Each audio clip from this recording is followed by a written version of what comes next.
तृष्णाचिसा परिदहन्ति न शान्तिरासा मिष्टेन्द्रियार्थ विद्वे परिवृद्धिरेपे स्थिते विकाय परिताप हरम निमित्तम मिथ्यात्मवान विषय शोक्य परांको भूत। तृष्णाचिसा परिदहन्ति न शांतिरासा।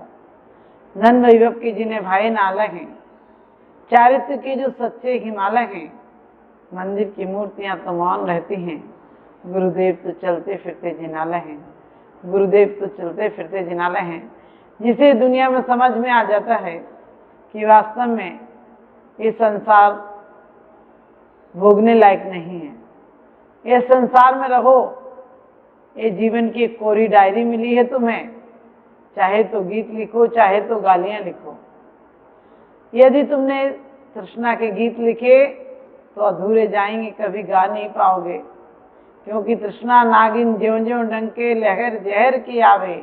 मैं चक्री पद पाए निरंतर भोगे भोग गनेरे, तो भी भोग भये नहीं पूरे, भोग मनोरथ मेरे। कहते हैं कि ये भोग कभी पूरे नहीं होते, आदमी पूरा होता है।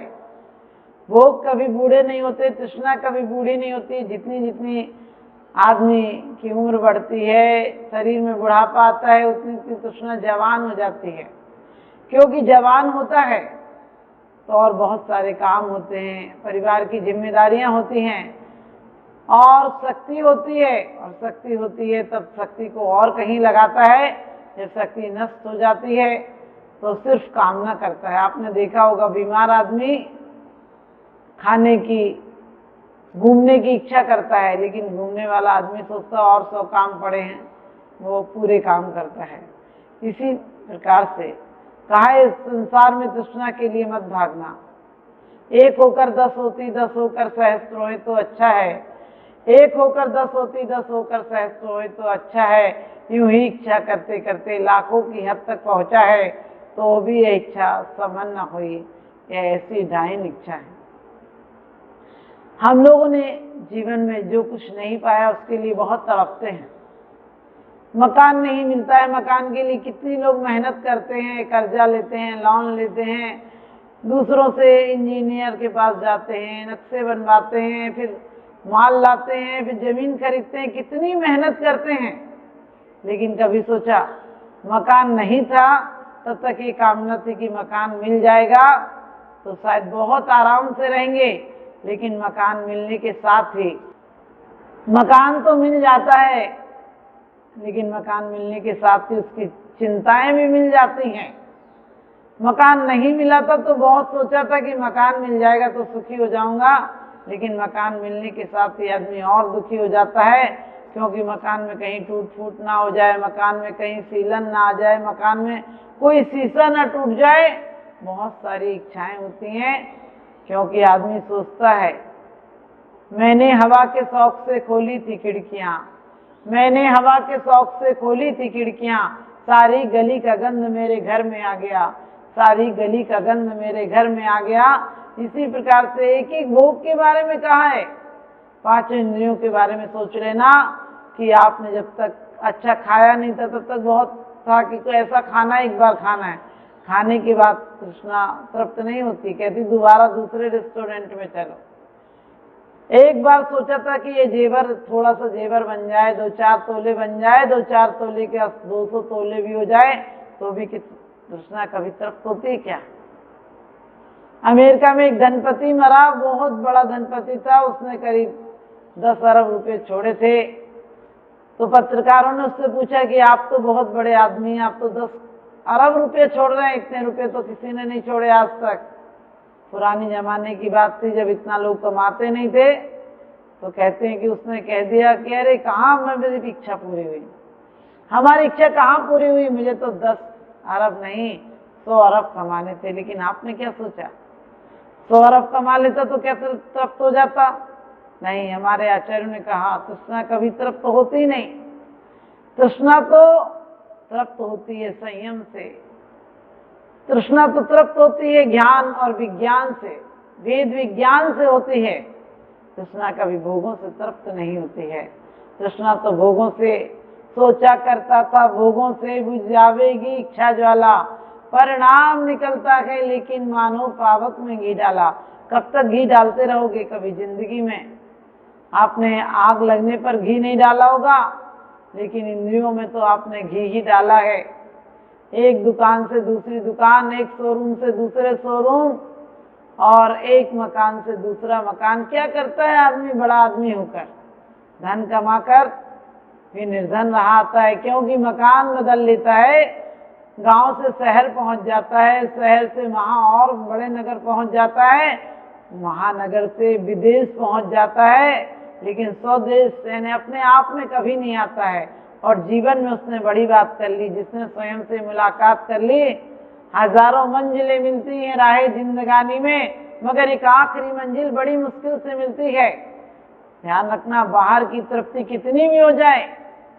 कभी आपने कोई कविता लिखी होगी, कभी लोगों को देखा होगा, जब वो कविता लिखते हैं तो सोचते हैं इस कविता को बार बार पढ़ूंगा, एक बार पूरी हो जाए, लेकिन लिखने के बाद दोबारा नहीं पढ़ता है। पेंटर बनाने के पहले सोचता है चित्र बहुत अच्छा बनेगा, इसको बार बार देखूंगा, लेकिन बनने के बाद देखने के भाव भी नहीं आते, फुर्सत भी नहीं मिलती।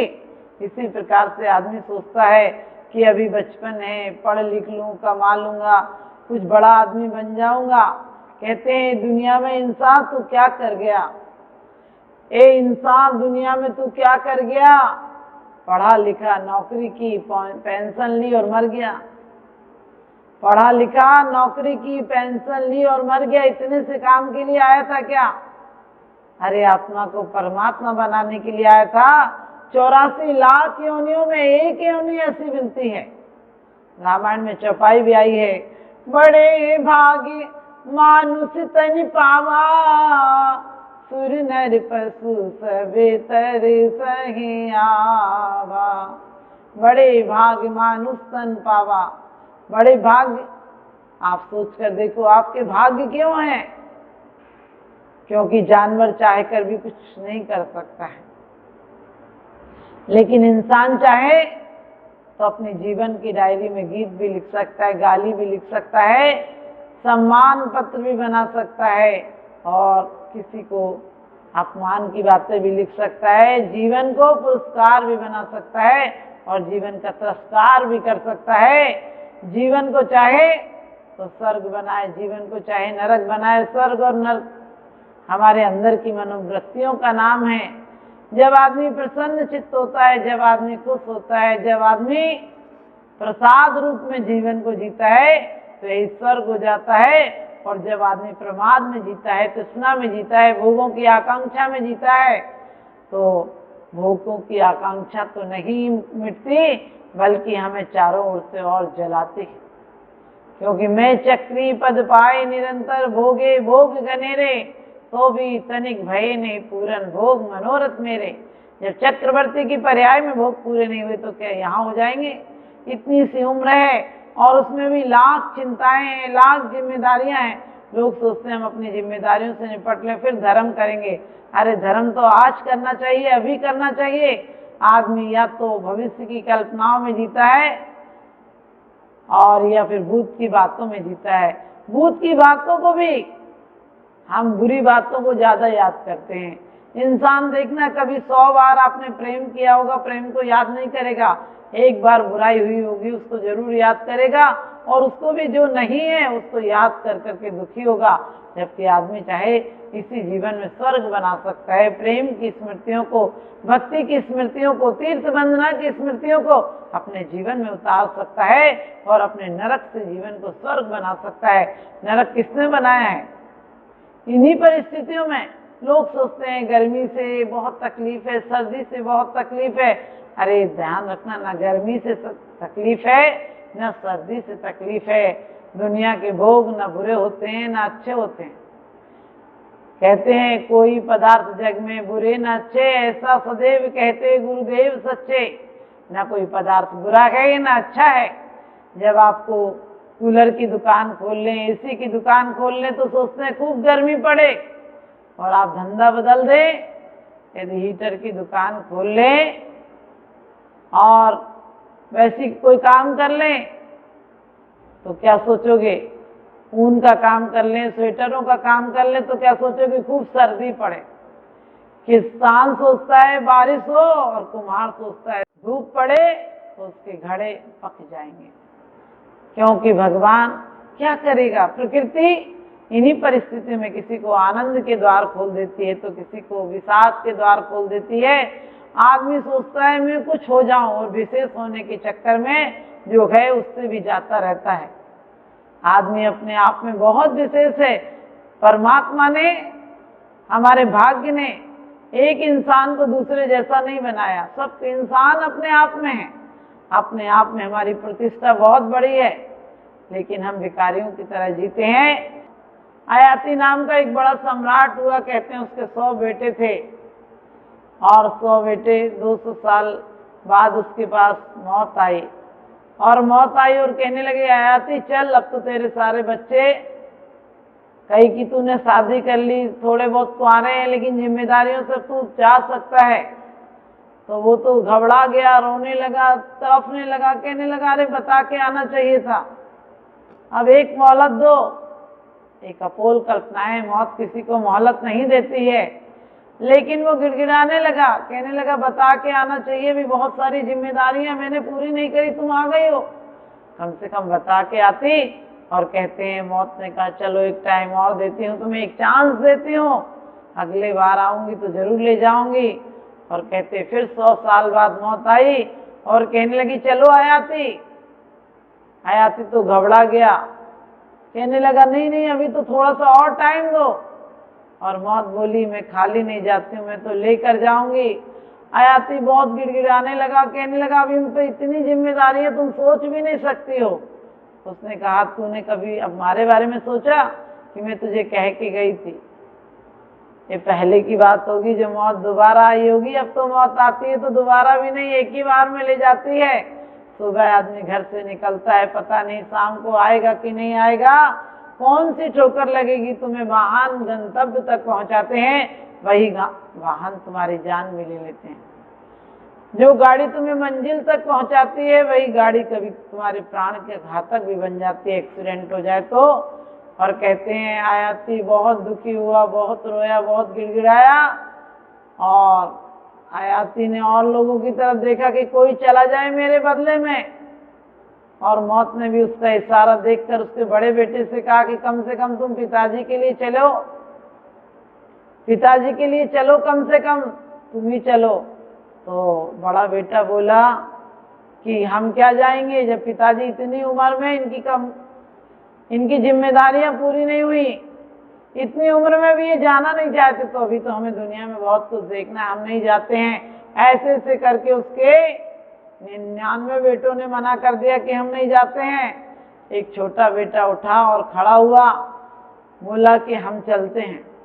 मौत को दया आ गई, छोटा था बच्चा, और मौत ने कहा तूने तो अभी कुछ देखा ही नहीं, तू तो अभी संसार में आया है, तू क्यों जाने को तैयार है। उसने कहा मैं अपने बाप की हालत देखकर जाने को तैयार हूँ, इसने इतनी दुनिया देख ली और ये नहीं जाना चाहता है। भाई लोग नहीं जाना चाहते हैं जिन्होंने दुनिया देख ली और तड़प रहे हैं, रो रहे हैं, तो मैं सोचता हूँ कि मैं चलता हूँ, मैंने दुनिया नहीं देखी, दुनिया देखने लायक भी नहीं है, दुनिया दुरंगी और बड़ी इसमें खूबी, कहीं हाय हाय, कहीं पर तबाही, वास्तव में दुनिया देखने लायक है ही नहीं। और दुनिया को देखने वाले, जिसे दुनिया एक बार दिख जाती है, वो अपने आत्मा को देख लेते हैं, वह परमात्मा बन जाते हैं। और परमात्मा बनने के लिए कुछ नहीं है, एक बार दुनिया को सही नजर से देखो, या तो पदार्थ तुम्हें छोड़ेंगे या तुम पदार्थों को छोड़ोगे। लोग कभी भी क्रोध को गालियां देते हैं, मान को गालियां देते हैं, मायाचारी को गालियां देते हैं, काम वासनाओं को गालियां देते हैं। इनको गाली देने की कोई जरूरत नहीं है। पहले अपने अंदर के लोग को देखो, अपनी तृष्णा को देखो, तुम्हारी तृष्णा ने तुम्हें कितना भटकाया है। क्योंकि तृष्णा क्या है, जो पदार्थ हैं उनको सबको पाना चाहता है। अरे विश्व के पदार्थ तो सीमित हैं और इंसान की इच्छाएं असीमित हैं। लोग क्रोध आदि को गलत बताकर कहते छोड़ो, क्रोध कब आता है कभी विचार करके देखना। हम परिग्रह आदि को सोचते ही नहीं, ये पाप है। हम मोह को सोचते नहीं, ये पाप है। जबकि किसी पर तुम अधिकार पाना चाहते हो, कुछ पाना चाहते हो, और नहीं पा पाते हो तो आपको क्रोध आता है। जो आपके पाने में व्यवधान बनता है उससे द्वेष हो जाता है, और जो आपके पाने में साधन बनता है उससे तुम्हें प्रेम हो जाता है, और जो पाते हो उसको छोड़ नहीं पाते हो, तृष्णा हो जाती है, और जो पाते हो उसको और पाने की इच्छा जगती है, मोह हो जाता है। और यदि पालो पदार्थ तो अहंकार हो जाता है, और जो दिलाता है उसके प्रति तुम्हारा राग हो जाता है, और यही राग द्वेष की श्रृंखला। अरे जैसी प्रीति हराम से ऐसी हरि से होए, चले जाओ वैकुंठ में पला ना पकड़े कोई। तुलसी जी की पत्नी रत्ना ने एक बार शिक्षा दी और वो आत्म रत्नों को पा गए, अपने आप को पा गए। तुमने जीवन में कभी किसी पदार्थ से शिक्षा नहीं ली, इतने लोगों को जाते हुए देखा, कभी शिक्षा ली कि एक दिन मैं भी चला जाऊंगा। जोड़ रहे हो ऐसे सामान 100 वर्ष का, पल की खबर नहीं, एक क्षण का भरोसा नहीं है। लेकिन आदमी पागलों की तरह जोड़ता जा रहा है, जोड़ता ही जा रहा है। भोगेगा कब? जब पूछो तो आदमी कहता है बाद में भोगूंगा। बाद में कब भोगेगा? अरे भोगना है तो अपनी आत्म संपत्ति का भोग करो। आज में जियो, वर्तमान में जियो, वर्तमान को सुंदर बनाओ। अपने जीवन की डायरी के पन्ने में भगवान के भजन लिखो, भक्ति लिखो, आराधना लिखो, संतुष्टि लिखो। क्योंकि संतुष्टि बाहर से नहीं, संतुष्टि तुम्हारे अंदर से आएगी। संतुष्टि पदार्थों में से नहीं, संतुष्टि परमार्थ से आएगी। और संतुष्टि के लिए भोगों की नहीं, योग की जरूरत है। आत्म हित हेतु विराग ज्ञान ते लखें आपको कष्टदान। आदमी को मंदिर में नींद आ जाती है। कभी आपने देखा पिक्चर में नींद नहीं आती है, रुपए गिनने में नींद नहीं आती है, रोटी बनाने में महिलाओं को नींद नहीं आती है, माला फेरेंगी तो नींद आ जाएगी। हमारी तृष्णा बढ़ती जाती है, हमारी तृष्णा तृप्त नहीं होती है।